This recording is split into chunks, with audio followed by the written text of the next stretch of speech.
Hello and welcome to Songs for the Struggling Artist, the blogcast. This is episode 435. My name is Emily Rainbow Davis. I am happy you're here with me. Today's blog is about art, making art, being a creative person. This one seems to have spoken to a few more people than usual, which was very nice. I got some lovely comments on the blog. I'm glad. I hoped it might be of help, and it seems like it is. So that's pretty awesome. I'm going to read it to you. If you don't need it, awesome. If you do, I'm so happy to help. So here it is. It's called Tips for Structuring a Creative Life. When I graduated from college, I went straight into my first acting job, which was a 6-month Shakespeare tour. That was pretty intense. It was very full-time. But then, when I wasn't rehired there, which had been my plan, I was suddenly out of work and out of a structure for my time. It threw me for a big loop. I began then the process of hustling to get more acting jobs, but also the process of making sure I continued to create things. This second thing is the most significant in how I build my life today. Part of the reason I suspect people get so curious about how I spend my days is that unstructured time is sometimes a challenge for the busy person. They think, I don't know what to do with my Sunday. What would I do if I didn't have that job? And they wonder what I'm doing with a life full of Sundays. The answer is that I build my own structure and creative routines. I wouldn't have known I needed this so early in my career if I hadn't had such long stretches between acting gigs. But I'm grateful I did, actually, as I learned very quickly how to shape my own time. It's very useful to know how to do. When I started my creative career as a lifetime theater kid, I was very used to being given a schedule and then giving over all my time to that schedule. It was a bit of a shock to find myself on my own at first, but bit by bit, from reading books like Writing Down the Bones and The Artist's Way, I got little tips and tools that worked for me, and eventually I found my own rhythm. And I continue to tweak the formula. I was doing a Linda Berry technique I learned in a writing workshop for years, but I recently changed it up because I started reading her new book. Things I learned from Creating a Life Worth Living became so integrated into my thinking, I'm not sure I could point to them. But I never take anyone's advice for gospel. I don't do morning pages as stipulated by The Artist's Way because my brain is slow and muddy in the morning. When I tried it, I just found myself writing, I'm so tired, over and over in various forms. But at 3 or 4 in the afternoon, I'm firing on all cylinders. But even so, I do write 3 pages of nonsense a day to clear the decks. Those 3 pages probably have their roots in the morning pages, but who knows? That's why it's all a practice. For me, it's become even more important in recent years when I had to step back from making as much theater as I would like.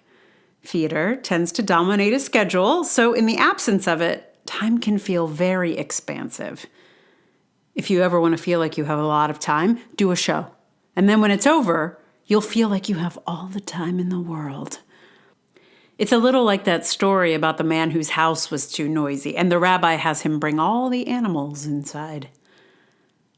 In figuring out how to adapt my theater free time, I relied on not only my afternoon writing practice, much documented here, and here, but also on the weekly creative project of learning and recording a song, as well as recording this, my weekly podcast.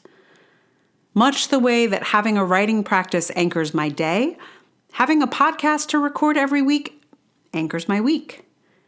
Knowing creative things will be happening, no matter what other winds may blow, is key to surviving the blustery, unpredictable world of an artist. You can't depend upon much as an artist. You can't know you'll make a living. You can't know if you'll get a gig or a grant or a residency or an acting job or a record contract. So to survive that uncertainty, I think it is helpful to find something you can do yourself that you can rely on.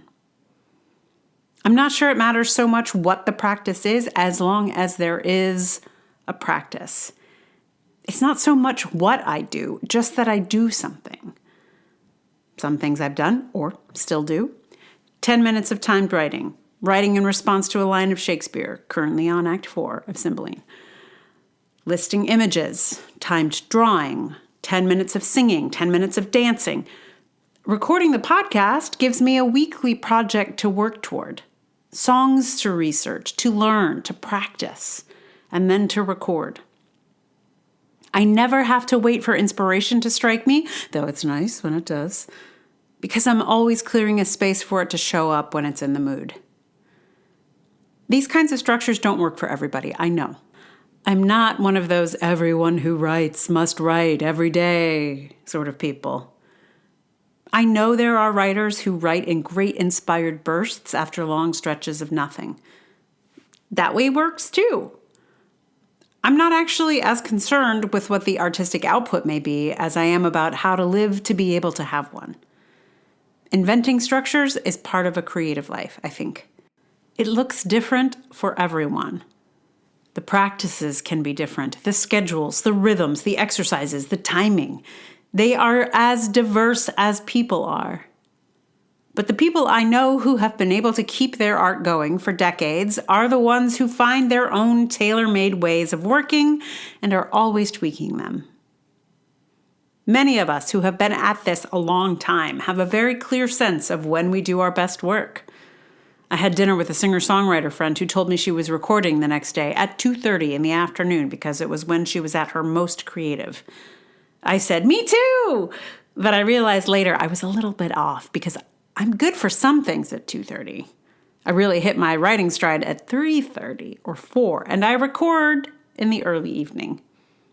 It took decades to really know this. And once you know, it becomes hard to ignore. Back in the days when I was trying to do those morning pages from the artist's way, I kept thinking it was some flaw in me that kept it from working for me.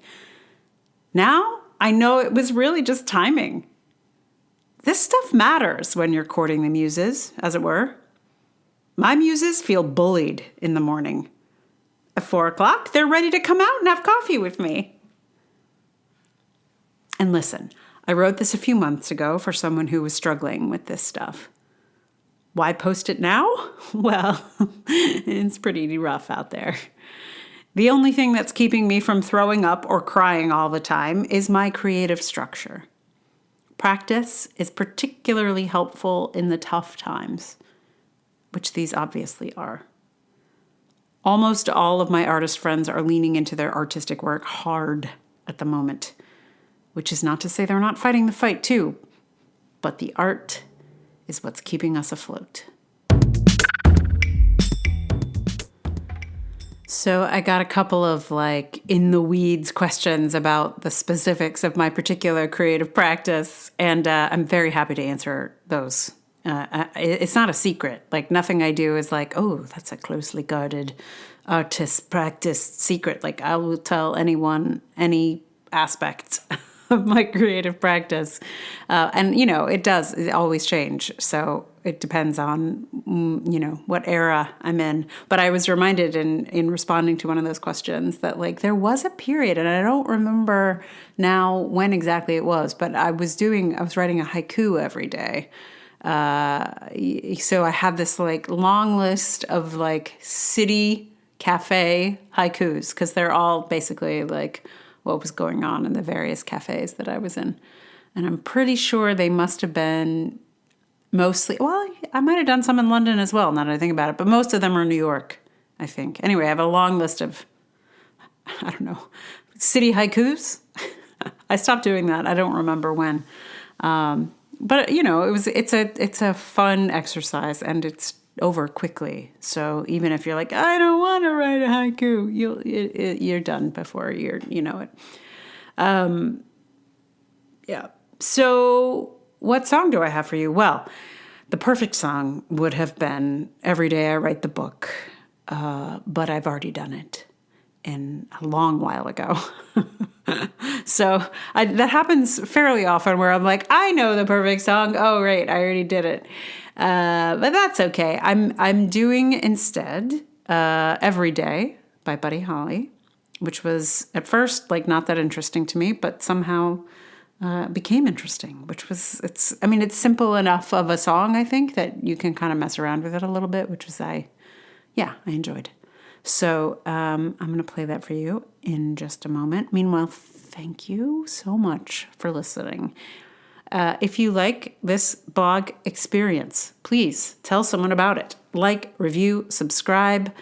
If you'd like to support it with your dollars, amazing, or any currency, you can via Patreon, patreon.com/Emily R. Davis. I have some amazing, beautiful, lovely patrons over there. Then there's also Ko-fi, there's PayPal. All those links are in the show notes. You could also join my Substack as a paid subscriber to support me that way if you'd like. I mean, it's all the same stuff. I don't set up different things. The only thing Patreon, there are like little rewards and things. They get the zine, they get the songs. But otherwise, everywhere is the same stuff. It's the blog, it's the podcast. But anyway, you can support me on Substack also. If you have a place that you like to support artists, please tell me about it. I will join it. Why not, But mostly I am grateful for your ears on this experience. And I thank you. So I think that's all, right? Here is Buddy Holly's Every Day.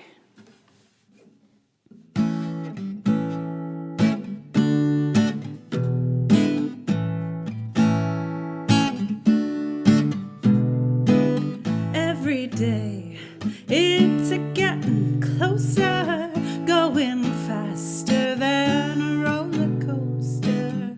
Love like yours will surely come my way. Hey, hey, hey.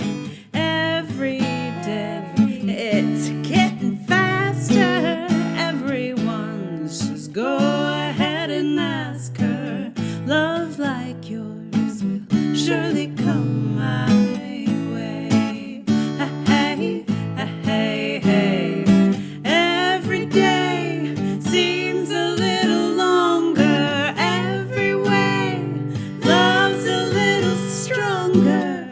Come what may. Do you ever long for true love from me? Oh, every day it's a getting closer, going faster than a roller